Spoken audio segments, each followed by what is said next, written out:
there are 4 restraints against evil. There are 4 safeguards, rail guards, if you want, in a society: the conscience, family, government, and the church/God.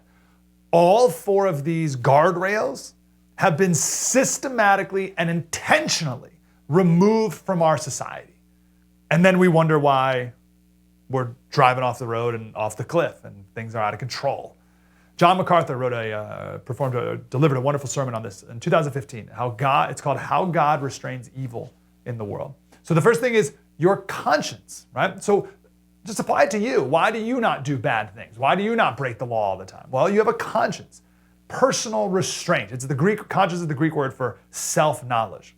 Your conscience is a warning device, your own Jiminy Cricket, right? Physically, we get this. Nobody likes pain, right? But pain is a good thing. Why is pain a good thing? Because it tells you you've got a problem.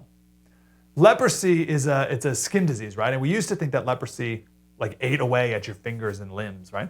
But it doesn't. Leprosy numbs your nerves so that you don't know if you have your hand on a hot stove. You don't even know, so then your hand burns off.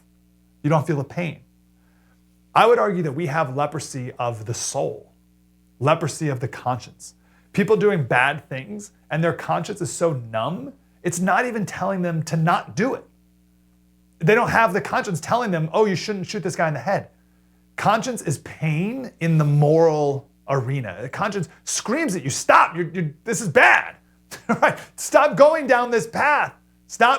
Don't do what you're about to do. But our culture has twisted and perverted the conscience so that it doesn't speak to people anymore. And it's no longer a guardrail or restraint to evil. So what do we got next? What's the second fail-safe? Family. All right, so where conscience is personal and internal, family is relational and external, right?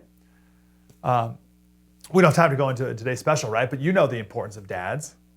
Broken families are devastating to society. Maybe you've heard the story before of a prison ministry that thought it'd be a fun idea to have the prisoners sign cards for Mother's Day, right? So they bought a bunch of Mother's Day cards and they brought them in and the prisoners signed them and they mailed them off to their mother. Great, right? But then they're like, hey, that was a great success. Let's go do this for Father's Day. So they went out and they bought 2,000 Father's Day cards and they brought them to the jail and no one mailed any out because none of the guys in jail had any dads.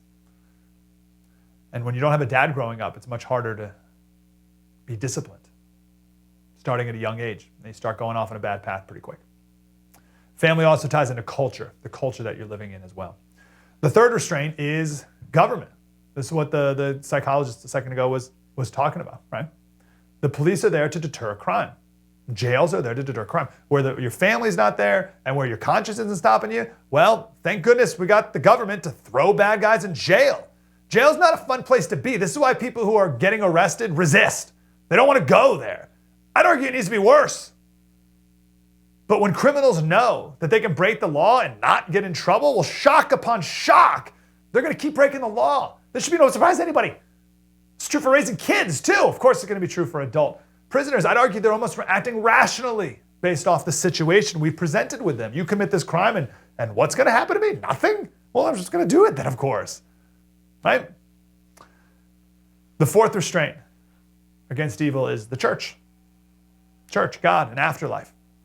When you remove God from our culture, there's a basket of tools that we use to make sense of the world that we throw away with them, right? And one of those is hell, we talked about in the first segment, and another is just the church and the governing body of the church, right? The regulating, governing body of people that is the church. So the afterlife, eternity, hell, right? That's a pretty big deterrent, but most people don't believe in hell anymore. It doesn't matter if you believe it or not, it's there.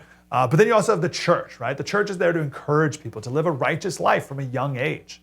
And it's something that people can dedicate their life to instead of thinking that, A, this life is all that there is, and I need to get as much as I can no matter what it takes, and I'll do whatever it takes on the street because this is all that exists. Like, no, there's not. There's more.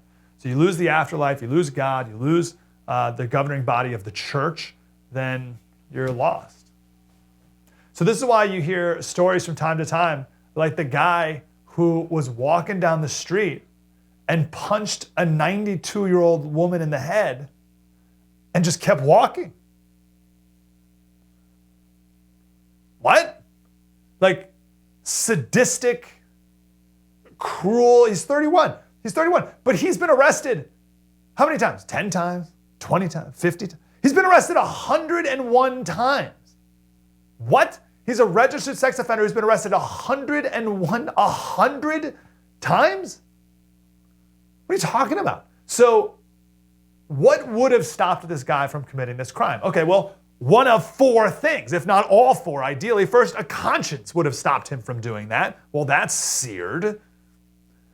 Okay, fine. So what's another guardrail to prevent this woman from getting punched in the face? His family. Well, I'm certain he grew up in a broken home, no question. Surely addiction in the family from a young age. No father, the whole thing, right? Set him on a terrible path. Okay, so that guardrail wasn't there. All right. What else would prevent him from punching a woman in the face? Well, he's been arrested 101 times, so he never should have been out of jail in the first place. He should be in jail. That woman should be able to walk down the street peacefully without a guy who's been arrested 101 times coming up and punching her. So the prison system would have kept him from doing this. And then the fourth thing, God, the church, etc. There's no redeemed hearts there. That's a man acting in the fullness of his sin. So if any one of those guardrails were there, that wouldn't have happened. But because all four of them have been systematically removed, he's able to walk down the street and punch a 92-year-old innocent lady in the head and just keep walking. And then the progressives come out with their Marxist nonsense about how that guy's really the victim. That guy's really the victim here. Don't you see? He's the victim of the system. And here we are. You remove those guardrails, nothing else could happen than what we're seeing right now. So how do we fix it? Well, very simple. Put the darn guardrails back. Hey, Slater Crusaders, thanks for watching that full clip right there. If you want to watch the full special, you can download the First TV app, where we truly, deeply understand what is behind this idea, this progressive idea of crime, and why progressives are soft on crime. Please download the First app. You can watch the whole thing for free.